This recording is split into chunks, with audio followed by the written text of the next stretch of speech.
Hey, Class, in this podcast, I want to talk about the diplomatic relationship between the Comanche and the Spanish, and in Texas. This was also true in New Mexico, and Gwen talks a little bit about this. But here's the big picture, and it's something I've been really pressing for the last couple of weeks, that the Comanches were not dominated in Texas or in New Mexico. The Comanches dominated in this area. It's a complete reversal of the story that we used to tell about European conquest. Ultimately, the Comanche will be suppressed in Texas. The Comanche will be forced into Oklahoma, but that doesn't happen for another 100 years. It doesn't happen until after the American Civil War. It's kind of extraordinary how long the Comanche, especially in the areas north and west of San Antonio, um, the Comanche were never much of a presence in East Texas, in the Houston area, that area, the cotton growing areas of the state. They were never much of a presence in the areas of Texas near the Gulf of Mexico. But certainly north and west of San Antonio, the Comanche dominate until the 1870s. So here's the story.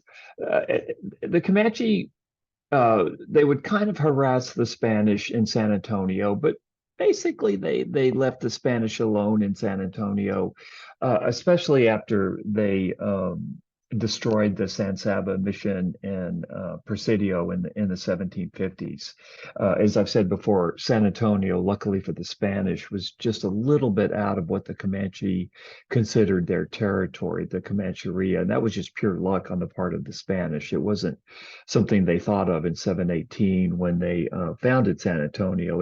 They just got lucky in that regard. The native groups that really hassled the San Antonio area, mostly by stealing horses, were the Lipan Apache.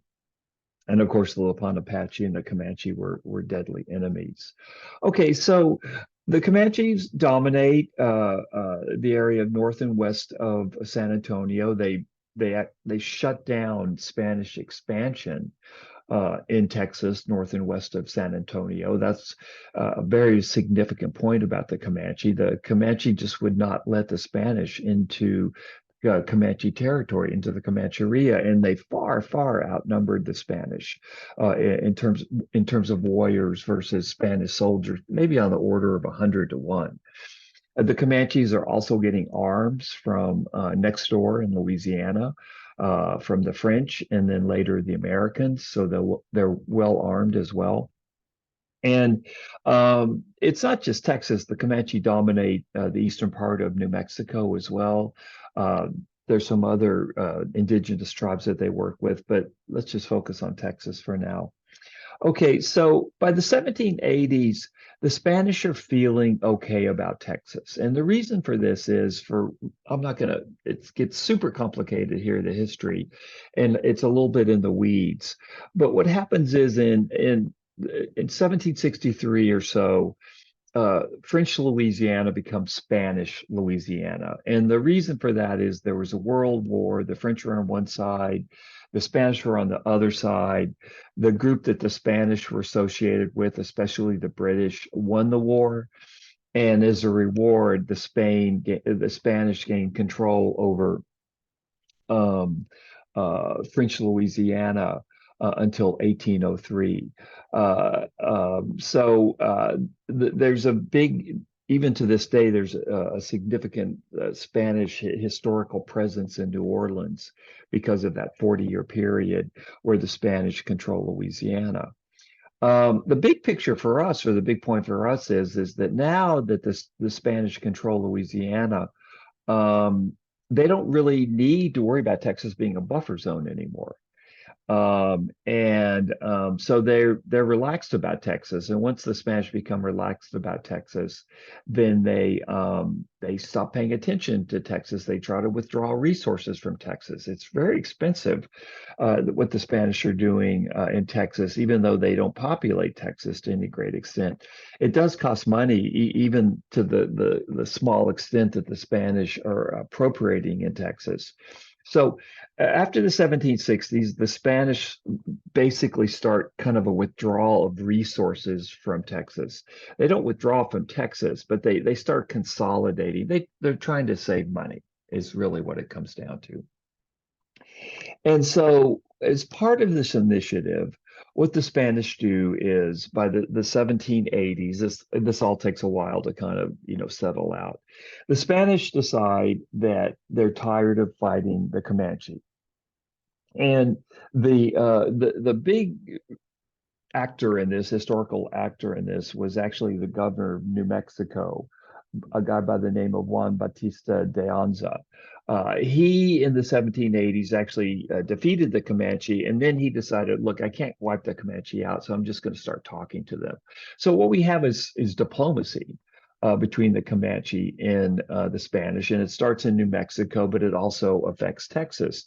So all throughout the Texas-New Mexico area, there are discussions now between the Spanish and Comanche, the various Comanche chiefs, about making some kind of accommodation between the two empires. And remember, the Comanche have an empire that's really stronger than the Spanish Empire in North America. Now, why would the Comanche come to the table in the 1780s if they're so much stronger than the Spanish? Well, what happened is the disease is finally catching up with the Comanche a little bit. There is some trade between the Comanche and the Spanish.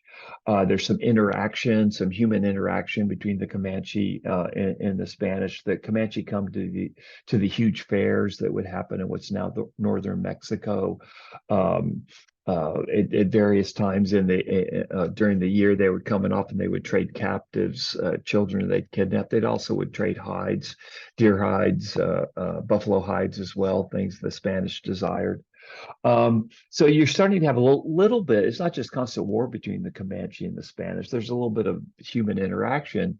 And that doesn't work too well for the Comanche because, as we always know, when native groups come into contact with European groups, disease always follows for the native groups. So the Comanche are getting hit with some epidemics. They're still the strongest force in this area, but they're weaker, somewhat weaker than they had been before. So they're open to negotiation is really the bottom line. So what happens is in the middle of the 1780s in Texas, in New Mexico, throughout this region, the Spanish make a peace with the various Comanche groups. And in Texas, it's the Eastern Comanche. It's the easternmost Comanche were in Texas. And so what you have is the Spanish and the Comanche make an agreement, and the Comanche agree to stop fighting the Spanish, just to stop attacking the Spanish, and the Spanish agree to give the Comanche gifts on an annual basis. So, in some sense, what the Spanish do is bribe the Comanche. They bribe the Comanche into making peace with the Spanish. And it's really a smart move on the part of the Spanish because they're not ever going to send enough soldiers up here to defeat the Spanish into what's now Texas. They don't have the resources. And it's actually cheaper to bribe the Comanche than it is to go to war with them. And so that's the agreement that comes into effect in 1785, 1786. This doesn't only happen in Texas, but because of the New Mexico governor, which I'm not going to test you on him, Anza, he's the one that kind of comes up with this idea. And the Spanish as a whole in this region adopt this strategy of making peace with the Spanish. I'm sorry, the Spanish the Comanche make peace with the Spanish.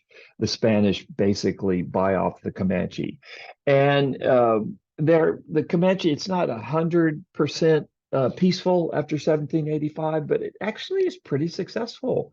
The attacks, the Comanche attacks on Texas after 1785 until 1821, there's a real decrease in the Comanche attacks in the populated areas of Texas. What happens after 1821 is Mexico gains sovereignty over Texas, and Mexico doesn't have the money to bribe the Comanche.